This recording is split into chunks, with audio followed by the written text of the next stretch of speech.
आज आपल्या घरी बनत आहे जिताडा. तर त्याच्या बोट्या करून घेतलेल्या आहेत आणि त्या आता आपण धुवून घेऊया.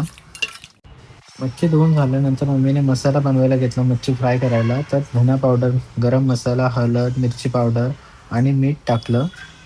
त्यानंतर त्याच्यामध्ये लिंबू पिळून घेतला आणि ते आता मिक्स करून घेऊया आपण. थोडं पाणी आणि त्यात टाकून थोडंसं मिक्स पाणी करून ॲड केलं आणि ते आता मसाला रेडी केला. हा मसाला पूर्ण फिशला लावून घेऊ.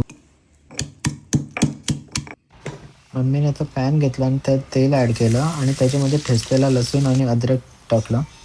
आणि आता फिशच्या बोट्या आहेत त्या त्याच्यामध्ये टाकायच्या आहेत फ्राय करण्यासाठी.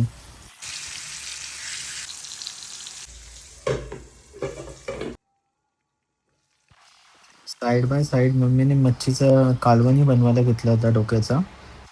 तर तीही मम्मी रेसिपी बनवत होती. आणि त्याच्यानंतर आता मच्छी बघा आपली किती मस्त फ्राय होत आहे. तिला 5 मिनटं असंच फ्राय करून घ्यायचं आहे. आता आपली मच्छी फ्राय करून झालेली आहे आणि त्याच्यावरती आपण कोथिंबीर ॲड केली आहे. मस्त दिसते आपली मच्छी.